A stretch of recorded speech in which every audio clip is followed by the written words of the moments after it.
Hi everyone, welcome to the Friends of Free Campus Speaker Series. We do this once a month, a different topic. We've mostly lately been focusing on the natural world, so this fits in with that.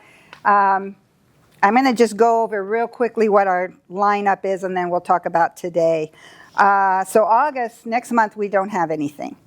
And then in September, we're going to have the Vice President of the Audubon Society talking about birds, local birds, how to attract them into your backyard, how to protect them from predators, what to feed them, all that kind of stuff. And then in October, Dennis is going to give us an update talk on the monarch butterflies. And if you've been to one of his talks in the past, you might think, well, I'm not going to come again. It's the same stuff, but it's going to be quite different because there's new technology that they are putting little tiny transmitters on the butterflies, and we will be able to track them on our phone on an app. So pretty cool new information on that one. That's October. November, I'm going to be talking about my recent trip to what they call the top end of Australia. It's the very tropical area of the Daintree rainforest. And in keeping with the theme, it's mostly going to be on birds and butterflies, and also the habitat there, the epiphytes, and just the amazing trees and plants. And then in December, we're going to have, hopefully, a Christmas music program. We're still working on that. So that's the lineup coming up. Just real quick, I want to introduce our dean, Jill.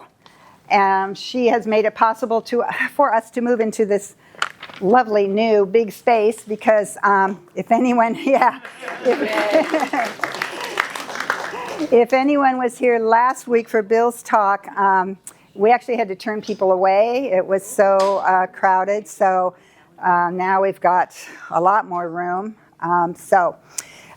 This is a kind of a special thing that Bill came up with, these 4 talks this month.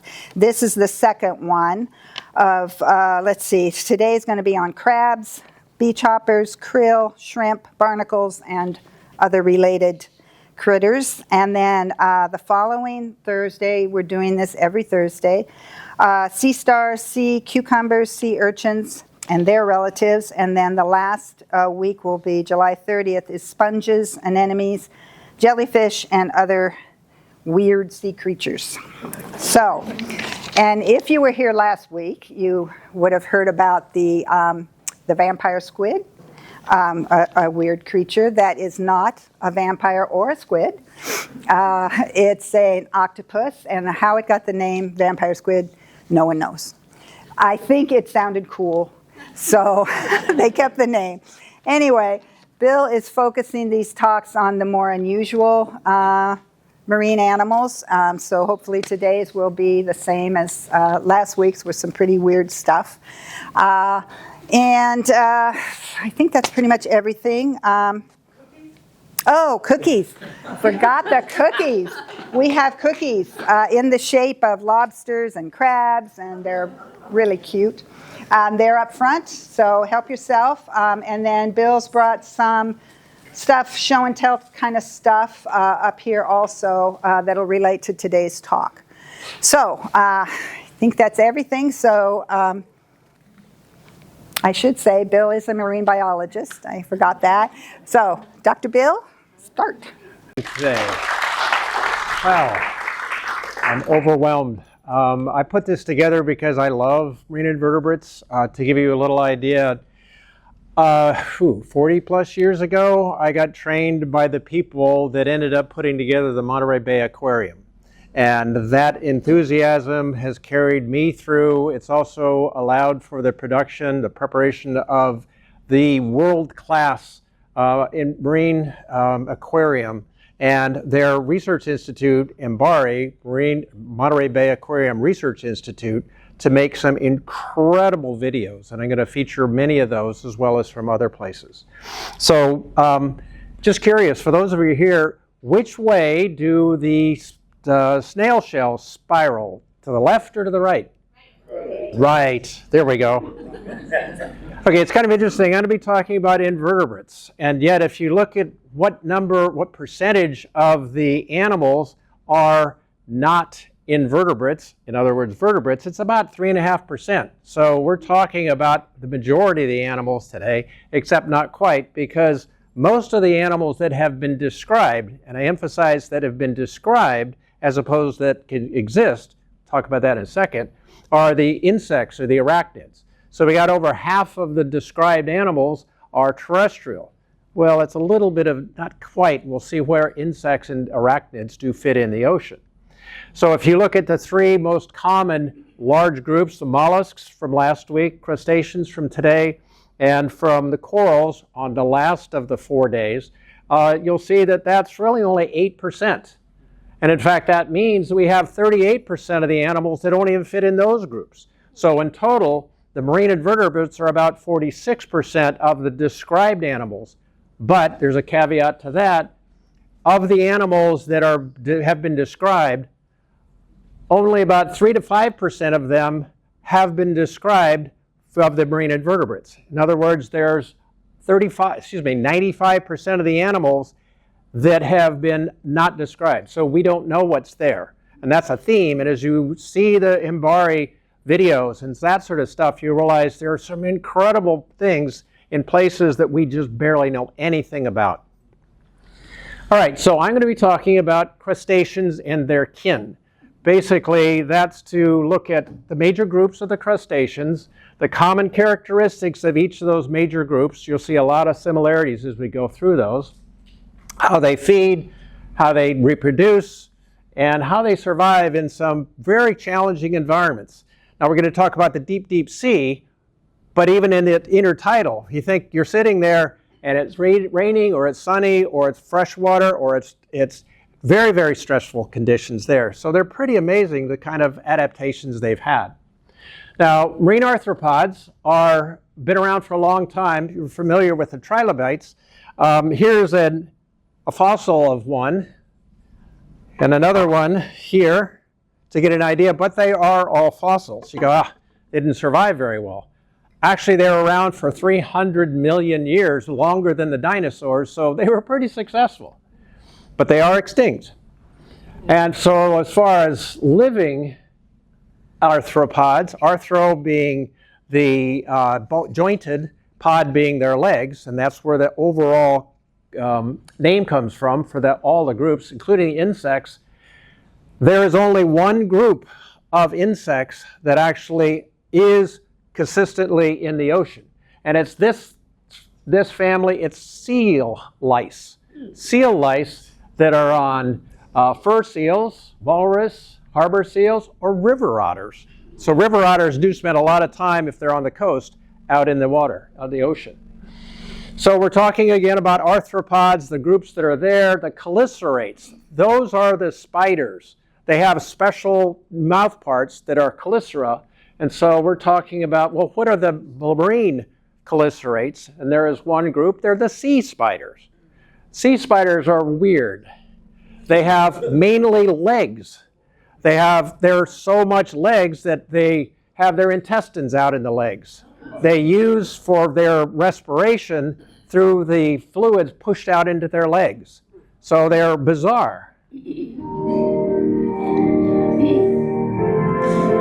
Their group are the pycnogonids.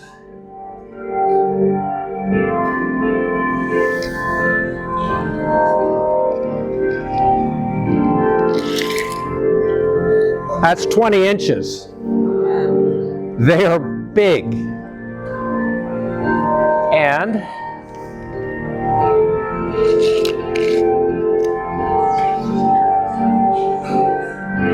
they swim.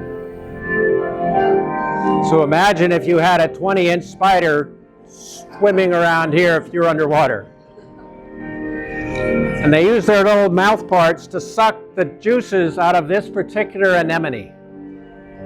And there are probably a lot more of these guys down there, but we just haven't seen them all. Now, another marine chelicerate are these guys. They're the horseshoe crabs. If you've been on the East Coast, you've been to the coast, you see them. They have couple kinds of eyes, compound eyes and simple eyes. They have the abdomen that's flexible, and the cephalothorax, it's the front. If you've seen them, they seem really primitive, very, very basic. Flip them over, you can see that they have different kinds of walking legs. They have the chelicera, their mouth parts, that's characteristic of the group.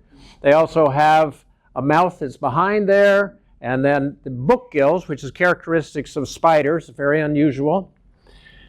And if you see them in reproduction, that's the female in the front. The male uses the first claspers to hold on so that when she lays the eggs, the male is there to fertilize the eggs. So you have a good way of reproducing as opposed to leaving eggs and sperms out into the ocean. They are very important in the ecology because there are a lot of seabirds and a lot of other animals that will feast on the eggs of the horseshoe crabs. They're interesting, kind of like the keyhole limpets we talked about last week, where they don't have hemoglobin, they have hemocyanin. It's not based on iron, it's based on copper. That's why it's blue. These guys are amazing because this group, the limulus, that's the name of the horseshoe crabs, group of horseshoe crabs, they have amoebocyte lysate. And that is very useful because it can detect contaminants. It's used for testing vaccines, IV drugs, and medical devices. If you have a device that is reacted with this stuff, if it's contaminated, it immediately congeals. So it is very useful. You think that those poor things are having their blood taken. I've had my blood taken, probably many of you have, if it's done the right way, and that's the key. From what I've been told, the biomedical companies that do that are very careful so that they take only enough so when they release it back to the wild that the animals are okay. Hope so, that's the case. All right, now to the crustaceans, big part of the talk. So we're going to talk about the isopods, copepods, barnacles, something that sounds familiar now, ostracods, back to another weird one, amphipods, you probably know them, may not think about it, and then the shrimps, lobsters, crabs, and their kin. Common features for these crustaceans. They have three main body parts, the head, the thorax, and the abdomen. A lot of times the head and thorax are together, a cephalothorax, cephala being head.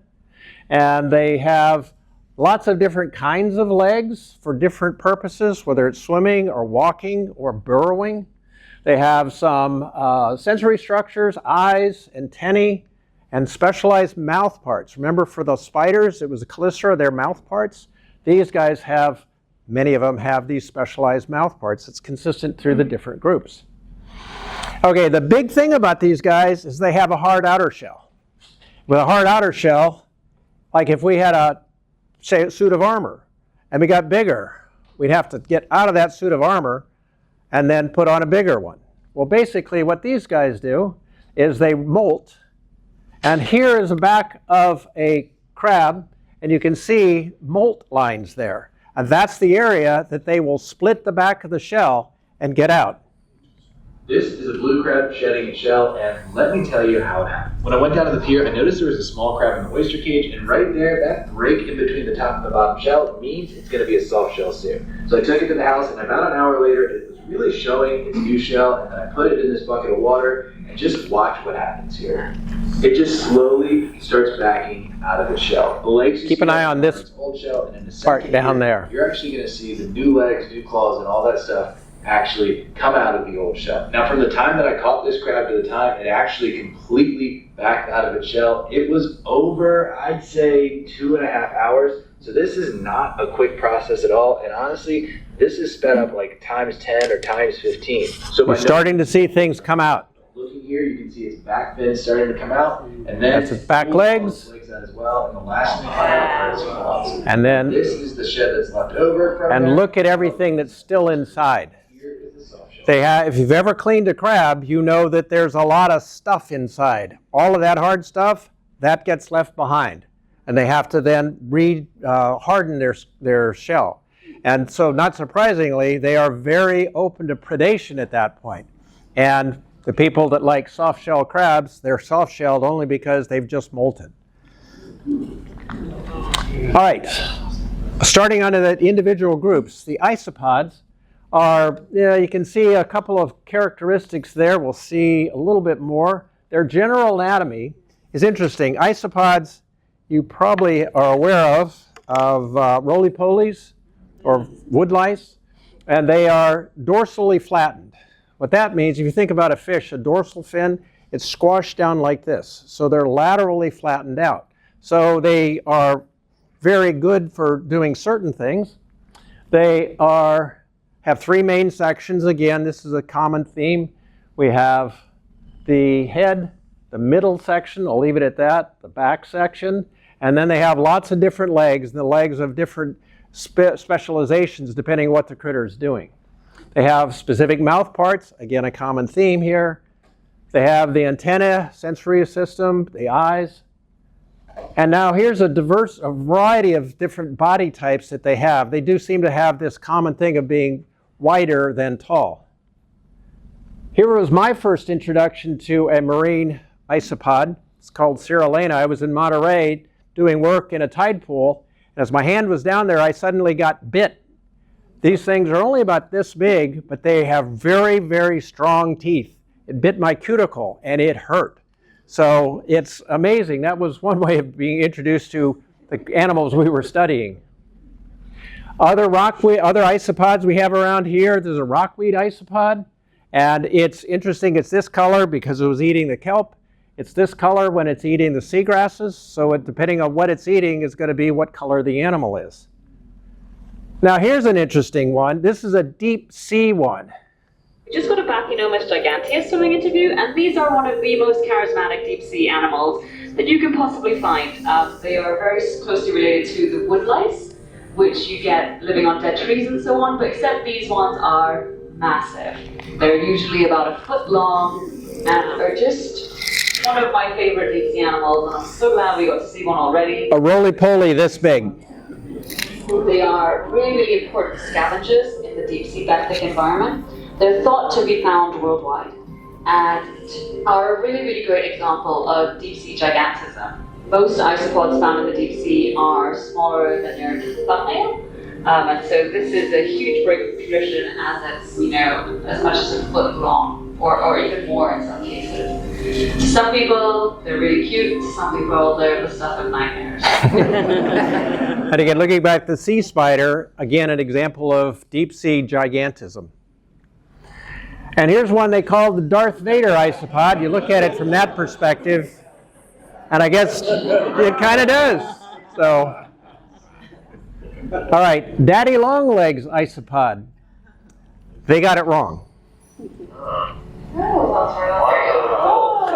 These are marine invertebrate nerds.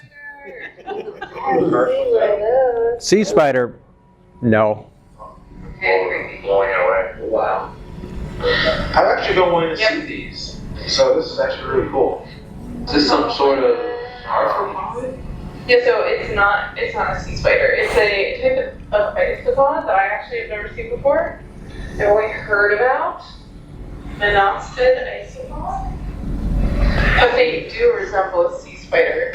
But I don't think sea spiders go quite into the water column. And we know they actually do. Yeah. But it looks like a spider, doesn't it? Yes, it really does look like a spider. It's got those very, very long legs in the back. Okay, cool. So you can see how it's swimming along like that. Amazingly developed, specialized thing. Another one of these guys that does even more than that, its legs towards the back are modified as paddles. And I love the music that goes along. It's kind of disco. And notice the stuff at the back. It's so hard to find food in the deep ocean that if you come across something, in this case a piece of kelp, you hold on to it and you carry it around with you. So you've always got food there. All right. So, jumping ahead in a little bit, because this is a blue mud shrimp that we will talk about later, but what I'm talking about in this case is a parasitic isopod. And that parasitic isopod, see if I can get back to that one, that is the isopod and that is the whole shrimp. That is a massive amount of a parasite. It's kind of like having a parasite for your entire chest. Not surprisingly, as we'll find out later, it has a big impact to the animal. It's not just to the mud shrimp, it's also shrimp that will have it. That's a good size on the outside of the shrimp. So the parasitism can be big. I'm about to introduce you to one of But the it really gets largest weird. creatures on Earth. It's the tongue-eating isopod, Cymathoa exigua.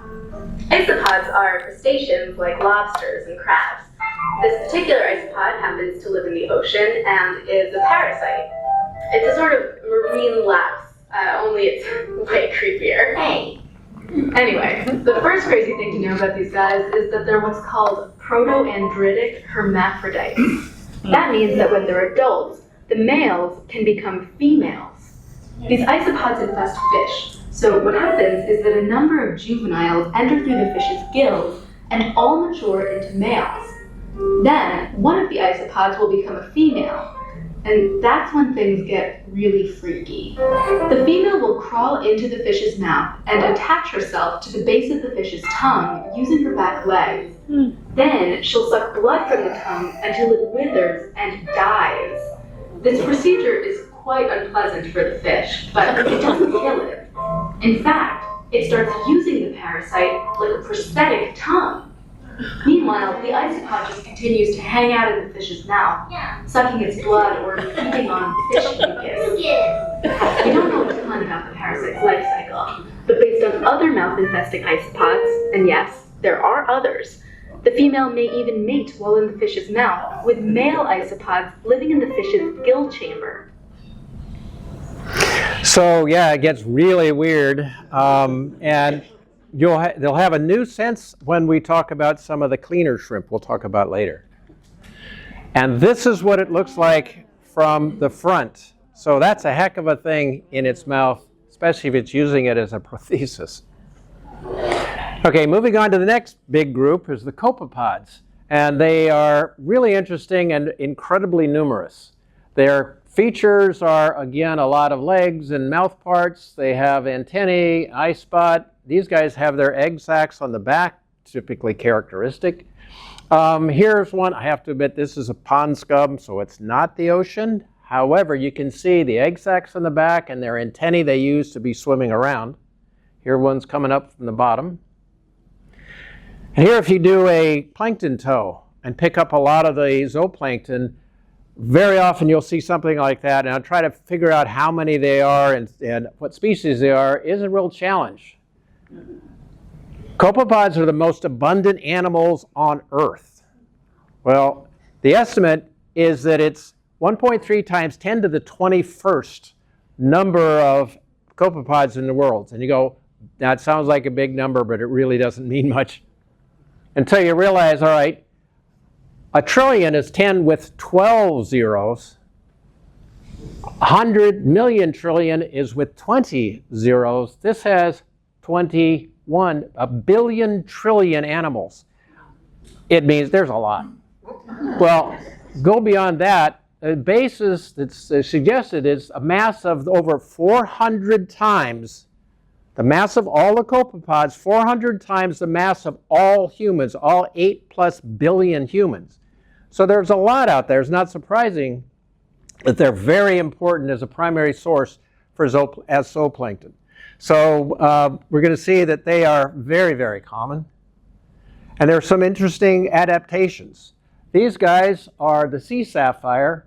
They have on their outer shell, outer skin, some guanine crystals. And look from one way, they look like this, the blue and sapphire. And look from the other way, well, because we can't see ultraviolet, they disappear because we don't see so it's able to disappear depending on what's looking at it. These guys are interesting, weird. So Vicki was right, we got a lot of weird animals here. As juveniles, they're parasites. And they live in hosts of small other marine invertebrates. As they mature, they then go out and they lose all of their mouth parts, all of their digestive system, and their only purpose is to make sperm and eggs. once they reproduce, the eggs and sperm, once they're fertilized, they will then mature into something like this, and that's the immature stage that infects the next stage. So again, it's one way of making a living, but kind of bizarre, and you can tell that it's quite a lot different from the other copepods that we had seen. So we have parasitic copepods that do take it to an extreme. These guys live in swordfish bones. And so they have parasitized and developed to the point where they don't have very much of anything else. It's just reproductive tissues. Another one is that lives in dragonfish eyes. And again, most of it is simply to be there, plus this stuff for reproduction. And now these guys parasitize large fish, in this case credideer fish, and that can be like 6 inches long at the back of it. Looks like it's got ponytails or something that's pretty weird. It's not good on the fish. All right, enough of the copepods. They're, again, kind of unusual, but very, very, very important. The next group are ostracods, or called seed shrimp. They're not very common. You probably aren't going to see them unless you go to the right spots. They're very simple. They have little eggs at the bottom and move around. They're like in a shell. This is their anatomy, and again, there's not much there. Here is a gigantic one. Again, deep sea gigantism. It's the size of a ping pong ball. Normally, they're tiny. And you got to admit, they do look cute.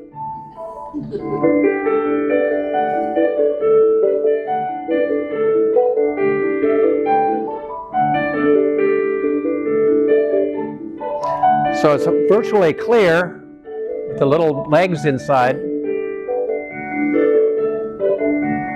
Use that to get food out of the system. You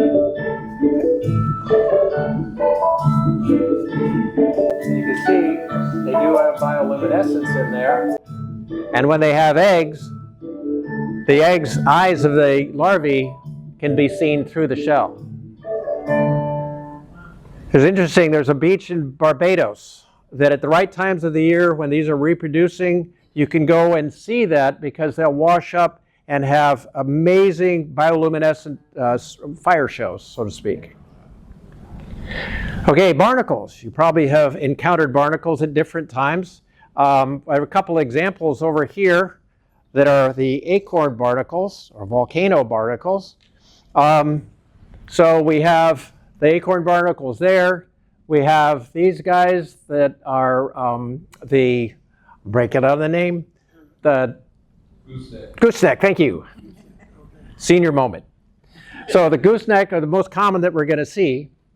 Now, these guys are, again, weird. They started out as just regular old larvae of a crustacean, swimming around, doing a good thing, having their fun, and they go, this walking around, trying to stay, that's no fun. Don't want to do that. So they cement their head to the ground, and they change their legs, and instead of being walking or swimming legs, they're used to filter stuff out of the water. So down here, they are no longer looking like a crustacean. They look like probably a gastropod or some kind of a mollusk that's settled down there. But if you look closely at a couple things, like one of these shells, the mountains, you'll see inside there are a number of plates that are there. And if, as normal, good crustaceans, they have to molt in order to get bigger, they do in fact molt all of their hard tissues. And in fact, that's the anatomy inside. We'll talk about that for right now. We'll talk about the molting in a second. These guys are interesting. They do have the regular crustacean anatomy in terms of they have their legs, because they're so modified, they're called cirri. They have regular stuff, a mouth, a stomach, an intestine, and an anus that dumps in there. They have ovary, testes, so they are hermaphrodites, and a penis. And if you realize that they are situated on the ground and they have internal fertilization, the penis is the longest for the size of the animal in the animal kingdom. That's not a trivial thing to try to get to your neighbor for internal fertilization. They have, like with the mollusks, they have a mantle cavity, which is basically, here's the shell that you see, and the animal sits inside there. And that's a video of it using its legs to filter stuff out of the water. And slow it down, you can see that doesn't look like any sort of leg you'd be able to walk around on. And like I said, I was walking around on the beach just a couple of weeks ago and found these little guys, which are the molt of the barnacles that had come down. And that's what they look like. So yeah, in fact, they have to do the same thing as the rest of the crustaceans have to do.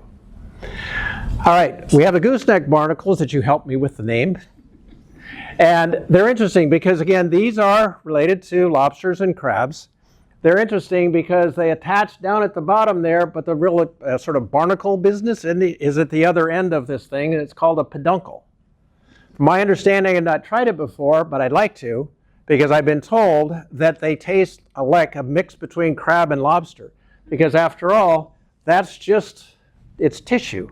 And so there are chefs that will spend a lot of money to get these things. However, recognize that the large ones that'll have the large peduncles are probably going to be out in the rough outer coast, and getting them can be dangerous. Also, they don't grow very fast, so if you take a bunch of clumps off, it'll be a bare spot, which would be a big deal. So I'd say if you have a chance to find a restaurant that specializes that, and they're going to be doing it, harvesting it sustainably, okay, but that. Okay, the barnacles come in different sizes.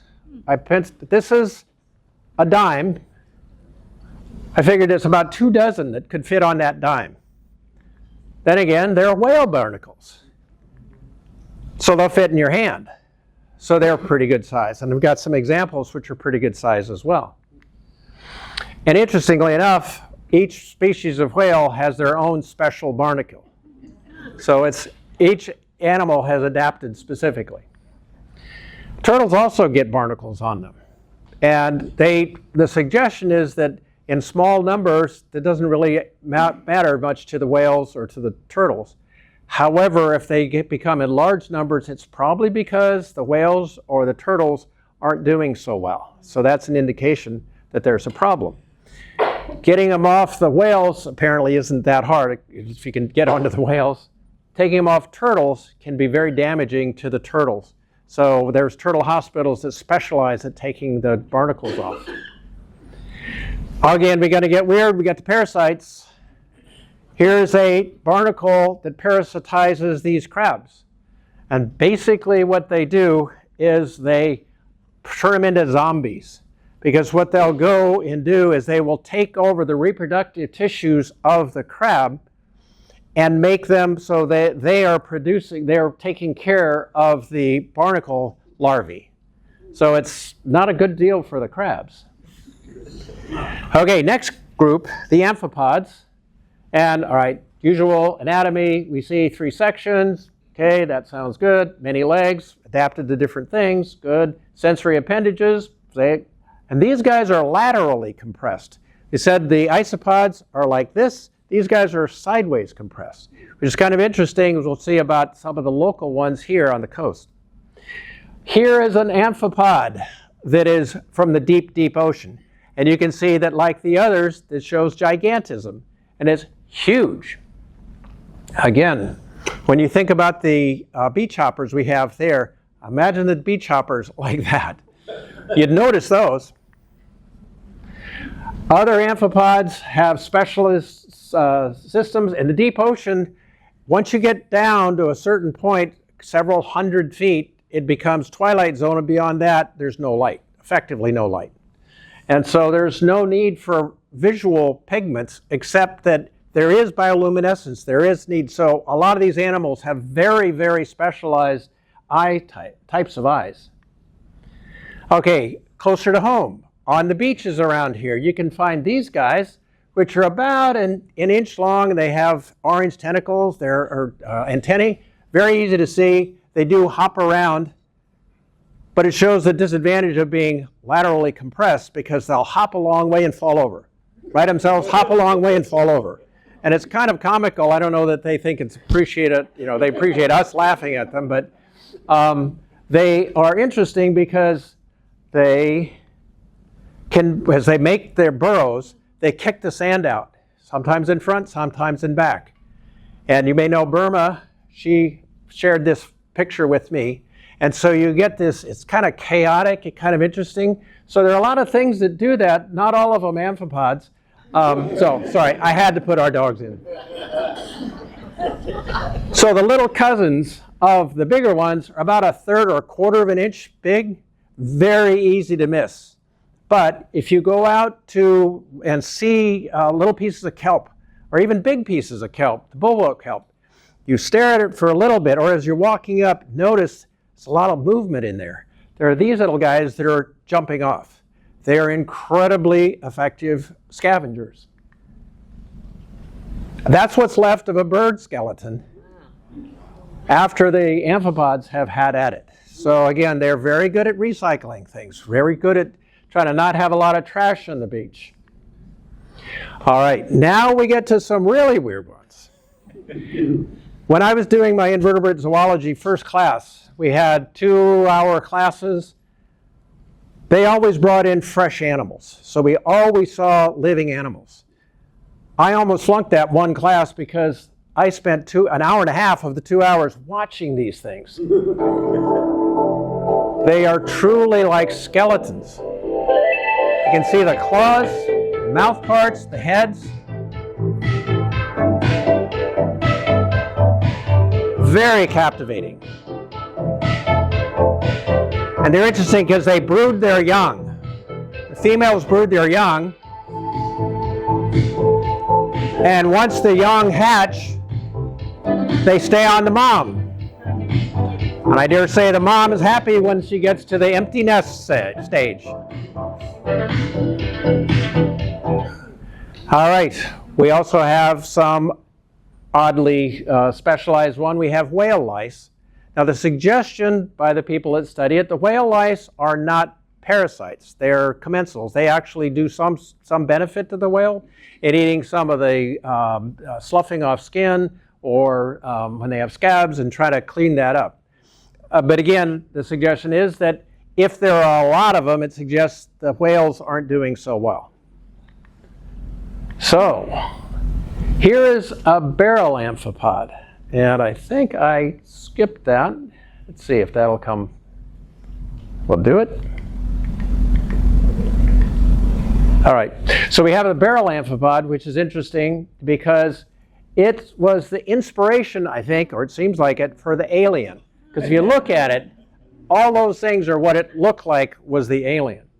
Now what they do is that they go around and they eat these gelatinous, they're not jellyfish, but we'll talk about it on the 2 weeks from now, of what these guys, the salps, are. They're like pickles in that there's stuff, they're living tissue in the inside with a kind of a hard, gelatinous outer structure. Now what they do is they say, that tastes good, and it's a wonderful house. So they'll go in, eat out the insides. In this case, it's a female that has brooded her eggs in there. Now here's an example of one that, at least one, and maybe, now we got 2 in there, and you can see that it's eaten most of its house. And so after it eats it all up, then it has to go find another one. But in the meantime, it can deposit its eggs in there, and so it's a way of taking advantage of one of the food sources there. Other amphipods. These are amphipods that are found in the Arctic. Now the tie-in here is interesting because these guys are a favorite food of gray whales. And as gray whales are weird in that most of the other baleen whales will eat stuff up in the water column, krill. The gray whales are specialized because they go down to the bottom, pick up a mouthful of the sediment, which has these amphipods in them, and it will be able to survive its trip down to Baja and back up if there's enough of the amphipods in the sediment, which is a good thing if conditions are right. Normally what happens in the cold years, during the winter, the ice increases. During the summer, it retreats a bit. If it retreats not too much, then the phytoplankton that's sitting underneath the ice will rain down to the bottom. And those little amphipods that live down there will eat it, and that's the food that the gray whales are going to have. When you have something like warming in the Arctic, which is happening 4 times faster than the rest of the Earth, the ice is disappearing. If the ice disappears, the phytoplankton aren't going to get down to there. They're going to be eaten by the krill that are now in there. Gray whales need to eat the amphipods because they are specialized for that. They can eat the krill, but they don't get as much nutrition. They can't do so well. So, as a consequence, this was from May 2026. And there's reports of starvation, massive starvation along our coast here. So the loss of ice in the Arctic is directly affecting our gray whales. And I know there's some people in here, me included, that love the gray whales, love whales, and this is kind of disturbing. The krill and mysids are two different groups. They're not actually in the shrimp group, but that's taxonomy. They are common. This particular group are in the Antarctic. So the Antarctic are very important. The baleen whales down there, there are 6 baleen whales found in Antarctica, and they survive on the massive amount of krill down there. An abundance of something seems to get people to want to get it, so they have super trawlers, and they're taking huge amounts of the krill. If you take the huge amount of the food for the whales, we don't know, but the expectation is if there's no food for the whales aren't going to do well. And we do need that krill oil for some reason, for your xanthan phospholipids, and especially for krill meat. I mean, I wouldn't want to try to clean a krill. Anyway, the point is that we shouldn't just overexploit things when we don't even know what the consequences are going to be. All right, here's one of my favorite animals, the stomatopods. They're also known as mantis shrimps because they kind of look like a mantis. They're incredibly colorful, and they're amazing good predators. The anatomy, okay, we got it. We got some eyes. You'll see really weird. The antennae, we have the carapace, we have some of the different legs and such. Get over to here, we have the mouth parts, and we get to this thing, the raptoral appendage. They are weird, really weird. There are 2 types, the spearing type and the clubbing type or smashing type. The suggestion is that you do not put a mantis shrimp in a glass aquarium because they will shatter the glass. So they are powerful. And if you've been to Australia, you might like the Australian accent. So now we're going to look at one of the ultimate invertebrate predators, the spearing mantis shrimp, which I don't think anyone's ever filmed before, at my speed. No, definitely not. First, we shall play with the clubbing mantis shrimp. Yeah, so sort of feeding time at the zoo. So these guys feed on crabs and things, so we've got a 0 little crab here, so we'll stick it in and 0 out. And we'll shoot it on the feed at about 1,500 pictures per second. So it's a super high-speed film. Right.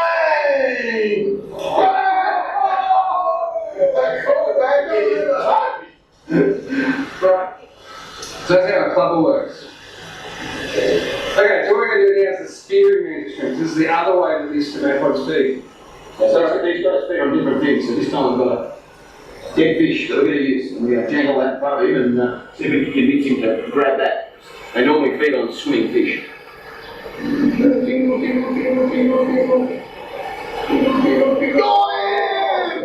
They're very enthusiastic. You can see that and they go, oh, right to the eyeball. Oh, it's got a good reach, hasn't it, for that? Oh, look, it's just embedded its front leg, right? There are not a lot of animals that do that. Remember, these guys are crustaceans, so they molt all the time. So every couple of months they molt. So we've got bits and pieces on the front end and here. So there are 2 types of front ends or legs on them, if you like. So the spearing mantis shrimp is that one there. So it gives you some idea of the size of the thing. Like that big? It's going to come out, breaks through and grabs the fish. whereas this is the club. So it's that bit at the front there that it's using. So it fits inside like that, and then it's going to throw it out, bang, and that bit there is going to nail the crab or whatever it is they're after. So two completely different systems, but using exactly the same sorts of appendages. Okay, so I love the sound effects on this. Sophisticated vision. That's not what it sounds like underwater, but And the fastest strike.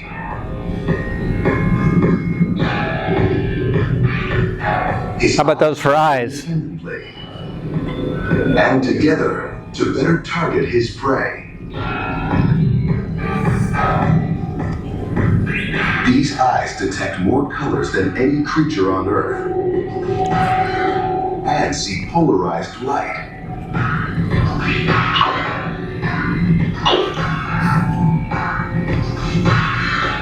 He closes in on his target.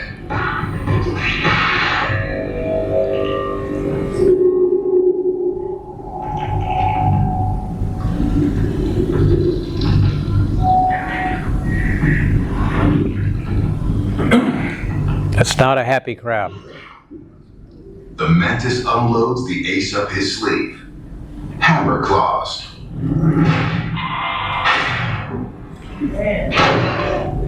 His spring-loaded clubs strike 50 times faster than we can blink. It shattered the shell.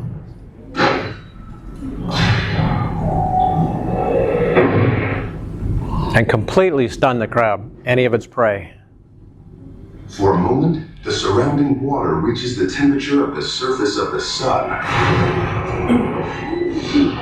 Wow. You heard that right.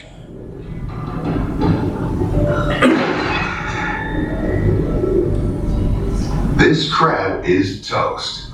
Not surprising. That's a heck of a predator for there, and they're fast and they're pretty, but they're not friendly at all.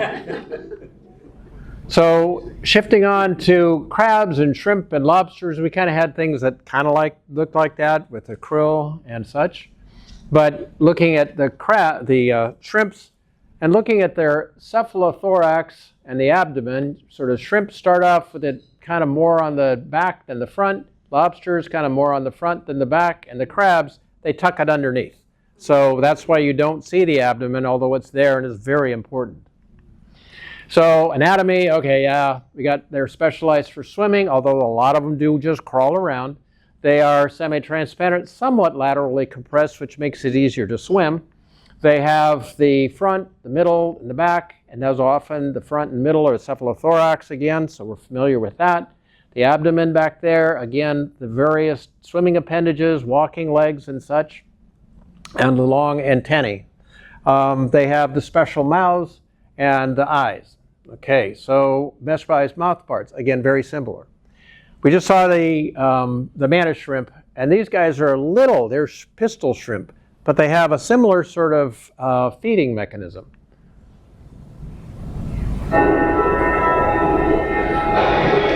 And they're about the size of your finger. And it's a crack shot. One of its two claws functions just like a handgun.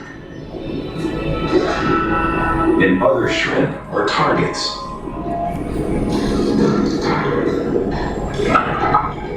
When prey is in range, the claw is cocked. The claw snaps shut so fast, it fires a bubble bullet up to 62 miles an hour. It's 100 kilometers an hour. The bubble bursts and stuns the prey. It all happens in a fraction of a second. The fastest gun in the sea. I don't know if it's, they work with the pistol shrimp as opposed to the mantis shrimp, so I think there's probably some rivalry there. Okay, another kind of shrimp that's kind of interesting, and it's the reason why no matter what kind of cookies we had, pretty much guaranteed we're going to find something that's like that. And here is blue and white. It looks like a cartoon animal, and yet they have these big front claws. They're sort of paddle-like. And they use them, and sometimes they'll work together to flip over starfish. They flip them over and eat the tube feet. So it's very specialized, and they are pretty interesting. They do look weird. Okay, again, down in the hydrothermal vent.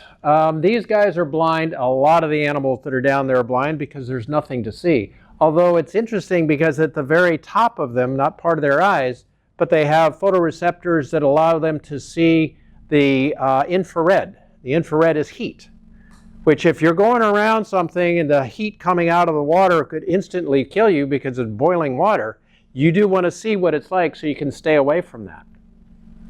They're amazing because they occur in huge numbers, all on top of each other. But that's because they don't have to do anything really to feed because they have bacteria in their tissues, in their gills.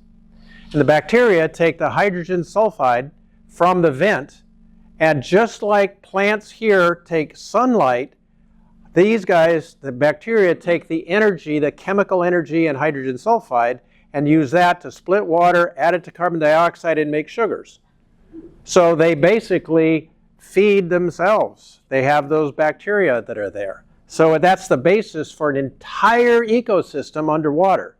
And there's a lot of places that are this characteristic. So that's why the thought of doing mining in the sea when we don't know what's there and we're going to destroy things maybe something we should rethink. Okay, back when we were talking about the tongue-eating isopod, made you think that these guys are interesting because these shrimp are shrimp cleaning stations. And there's a communication between the fish and the shrimp. The fish says, I'm here, please clean me. And the shrimp is, I'll clean you, just don't eat me. And so they give each other signals, and on the right signals, and the shrimp will go in there and clean the parasites off the gills. So there is a benefit. It's interesting how Mother Nature balances things out a bit. And so it does work because the shrimp gets food and the fish gets clean gills. All right, now on to lobsters. You're probably familiar with these. There's the Maine lobster, so to speak, the spiny lobsters out here, slipper lobsters, they're mud lobsters. And there are common crayfish, but they're not in the oceans, but they are very closely related to the Maine lobsters, Maine type lobsters.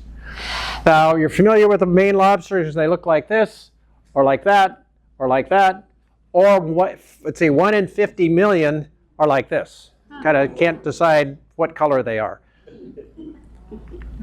All right.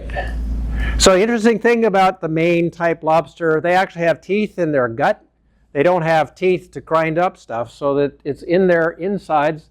They have these gastroliths that grind things up. If it gets ground up enough, it will be pushed off to either the top or the bottom of these empty cecum, the pockets. And as confirmed by my brother, who said that our father was, when he would eat lobster, he was a lobsterman as a kid. And so he thought eating the thermidor, is that what we called it? That was the digested food. And remember, lobsters are grazers. They eat anything on the bottom. So knowing that, it made it the enthusiasm of eating the thermidor. Thanks, Dad. That's okay. You can have it. The other thing's kind of weird. They do have a kidney of sorts and a bladder, and that empties by its antenna. So to put a crude way, sort of you're peeing on your sensory on your nose, but each one is a little bit unusual. Now another one, which is a mud lobster, and this one is from India. Mud lobsters share the same industrious nature as termites. Local fishermen call it scorpion. And they're very industrious. Here is they build burrows. And here is one, they've done a cast, they pushed it way down. And that happens to be a friend who is a biologist, so they're about 8 biologists long. So they can be like 20, 30 feet long, and they're very, very key to the mangroves. Excavating the mud from deep below the surface, they aerate the soil and facilitate the growth of mangrove trees, fostering a thriving habitat for countless species. The intricate mounds serve as a sanctuary for various forms of life, from microorganisms to larger animals, all interconnected within this. So you can see that it would be considered a sort of a keystone species where it makes a big impact to the mangroves, and getting rid of those would have a big negative impact to mangroves. Now, I mentioned before when we were looking at the parasitic isopods, these guys are the mud shrimp. They're also known as ghost shrimp. They occur in the sloughs south of us.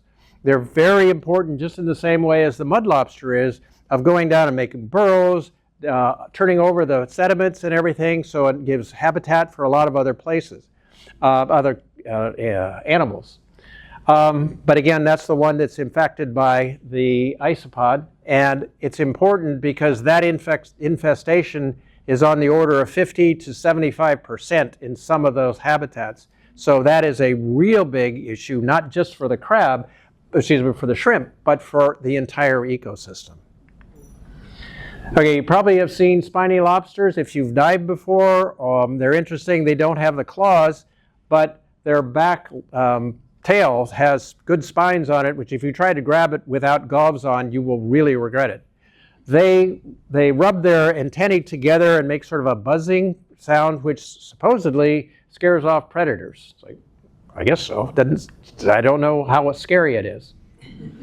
The slipper lobster is interesting. It's got two sets of antennae. You see the little ones that are in the middle, and yet the big paddles on the other side are specialized antennae. And they use that to go and dig stuff up from the sediment so they can get at their food. And with the increased consumption of the Maine type lobster and the spiny lobsters, people are starting to try to eat these. All right, finalizing on the crabs.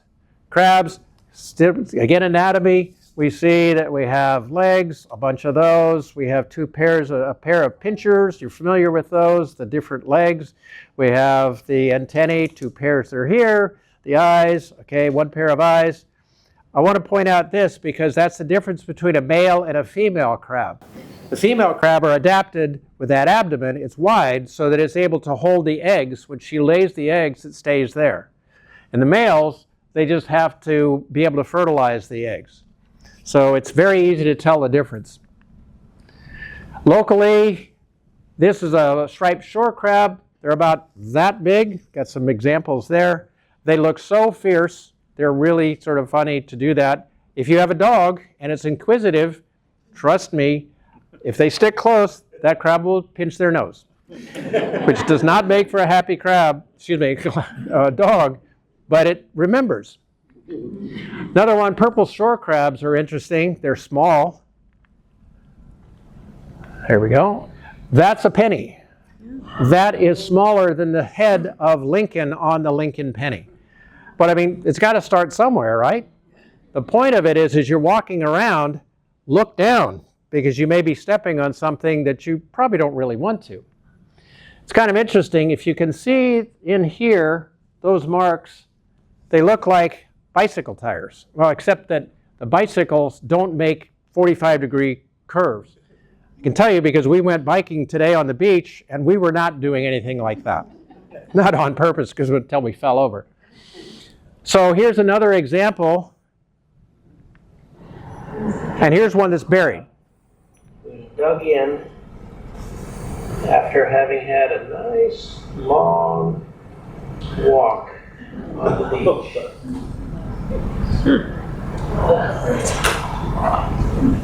So if you're going to be a nice person and go, oh, this poor little crab, it's struck up here at the top, and you can take it up and you take it way back down to the water, and you're going, oh, God, it took me all day to get up there. Okay, another crab that you can find washed up on the beach. It's not going to be in the intertidal. It's going to be deeper.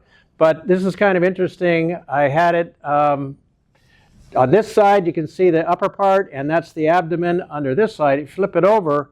These are all a bunch of hairs. That is what it lays the eggs into for it to develop.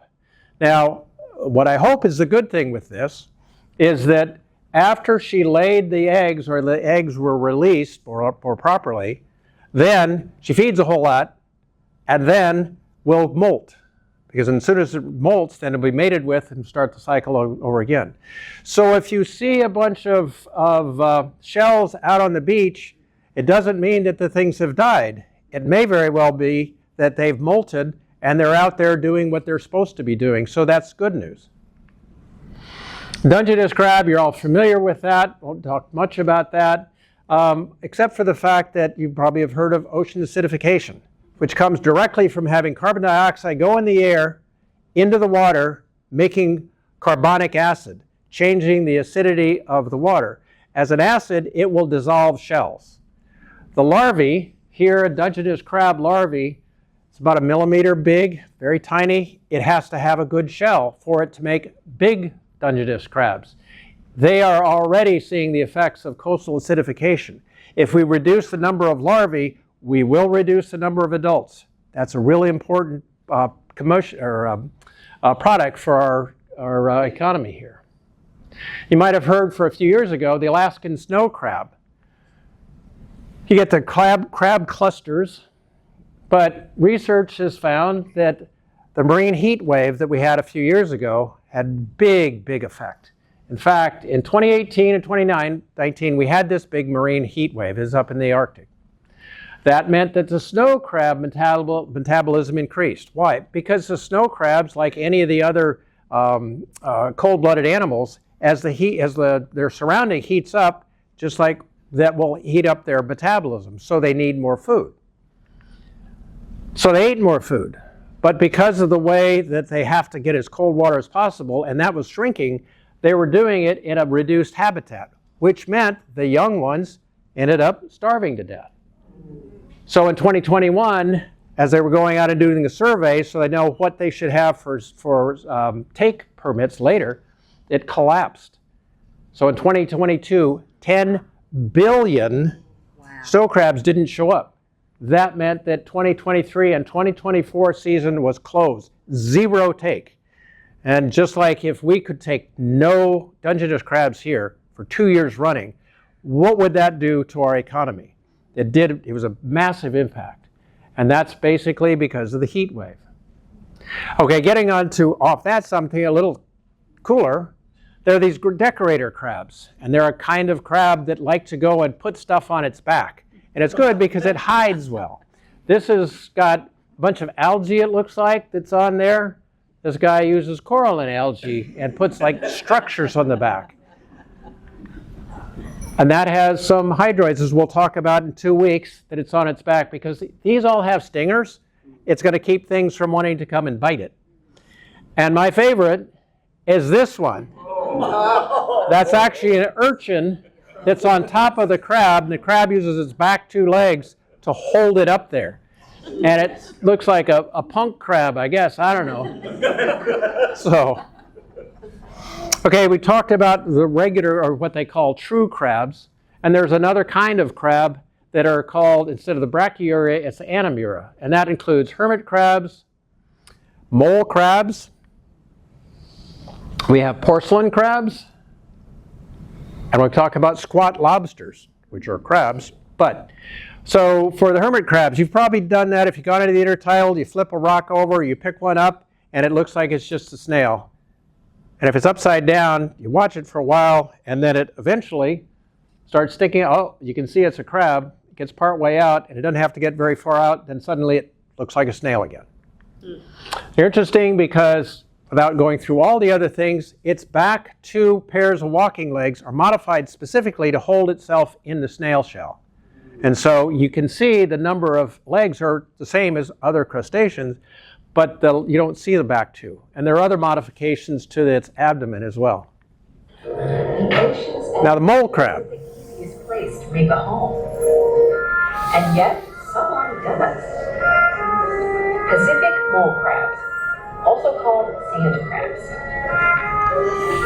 You've probably seen the little holes they make.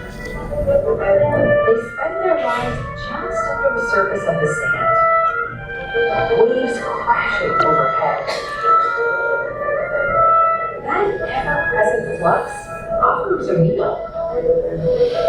Each wave kicks up plankton and other tasty morsels.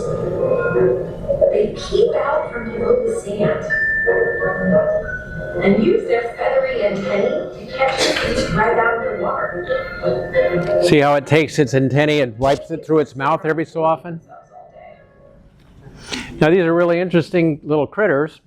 If you fish, you may have used sand crabs as bait. They can be about this big when they're used for bait, but they can be a lot smaller. Again, here's some of the anatomy. It talked about the eyes, the antennae, had the different legs which are designed, or they function to burrow in backwards. They go the butt down, and that's all set to get down fast.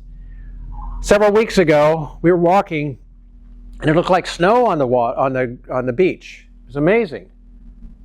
Those are the tiny little molts of these little sand crabs. It looks pretty good size. I'll tell you, that's my hand. So we had all those in the small part of my hand. They got to start small someplace, sometime. And to give a sense of how many there were, there had to have been hundreds of thousands, if not millions. And that was just on that short part of the beach. So there are a huge amount of sand crabs out there, and we do want to keep them around for a whole lot of different reasons aside from they're cute. Okay, porcelain crabs. If you go into the intertidal and you turn over rocks, you probably have seen these guys. Big, huge claws. Funny thing is, they don't use those claws for feeding, like collecting stuff, but they use it for posturing, to be saying, hey, mate with me, or defense, to say, here, take my claw and I'm going to walk away. It's kind of an odd defense, but they do that because they will drop it fairly quickly. They feed by suspension feeding, picking up phytoplankton and detritus, junk on the bottom. So they can drop the claws fairly quickly, and they do, next molt, they can get it back again. And they do have the 3 sets of locking legs, so it's like, well, where's the other part? It's tucked way down below. Okay, here's one that is a squat lobster, called a squat lobster, but it is actually a crab. And it's interesting because it's fuzzy. It's fuzzy because of all the bacteria that grow on it, and then it harvests its bacteria that it's growing. It's like having your own garden growing on you and just sort of nibble it down. So it's very effective. And again, it's deep sea, and what I wanted to do is to share a couple of other ones. Here's this particular crab, which no longer has eyes. No eye stalks, no eyes. And yet, it's very, very well adapted to this incredibly hot condition there. What's amazing, its outer layer to its shell, its exoskeleton, is so reinforced it is the strongest biological material known to humans. And that's because it's got to withstand really extreme temperatures and other conditions there. So, and throw one other shrimp in there, like the others that's blind. It's well adapted for consuming the bacteria that are around, and it's very tolerant. All right, in summary, we looked at sea spiders and horseshoe crabs for the chelicera. Crustaceans, we did the amphipods, beach hoppers laterally compressed, isopods, pill bugs that are dorsally compressed, copepods, major zooplankton, barnacles, they're not mobile and they are filter feeders. The ostracods are tiny little seed shrimp. They're bioluminescent, which is cool. And then the lobsters and all that, with the krill or euphausids, source of food for whales. They most have 10 walking legs and specialized mouth parts, high diversity in habitats, feeding, and body forms, and they are typically very important to our economy. And that's it for me. Does anybody have any questions? John. You mentioned in the anatomy that all of this antennae. What is the general use for antennae? They're all going to be sensory. Some of them will have chemosensory capabilities. Others will be used for sort of probing around for what's around for tactile some. So that's the main uses for those. But again, there's so many animals and so many adaptations. As I mentioned, the slipper lobster uses it as a shovel to pick things up. So, yeah. The crab boats that operate out here, are they strictly going for Dungeness crab? That I don't know, but I assume so because I don't know of any commercial fishery off our boat or off our shore here other than the Dungeness. Yeah. The chitons also resemble the pillbugs, but they're not They're not isopods, they're Correct. different, because you did that last week. Correct. Yeah, they're mollusks.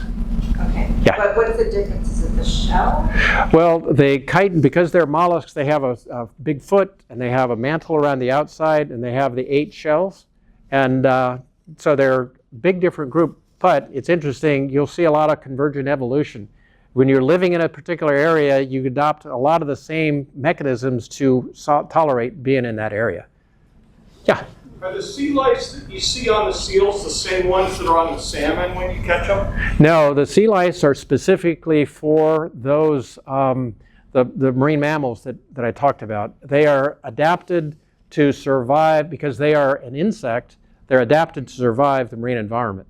And so the salmon are being affected by a different animal. I don't know specifically which one they are, but probably one of the amphipods or the copepods, but that's a blind guess. So you wouldn't know if they die when they come up the river into fresh water?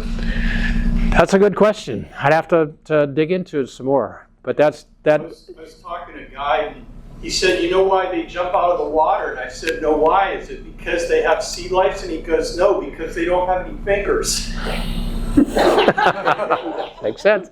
It's like, yeah, that makes sense. They'll jump all day long, they won't bite. Yeah, no, there's that. Yeah.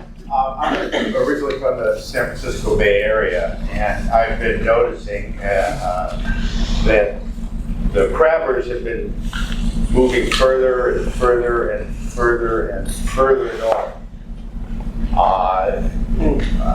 So what I'm not familiar with is there two points? Is there still crabbing season at all, and is it up here somewhere? And the second part is, what would happen if everybody just didn't eat any shellfish or fish for a year? That would change the economy a lot. In terms of what the crabs are doing, I haven't heard that there's a significant migration, but that is one of the outcomes of the warming water, and that animals will move poleward if possible. The government do the same thing they do for farmers and supplement the fishermen and pay them not to fish?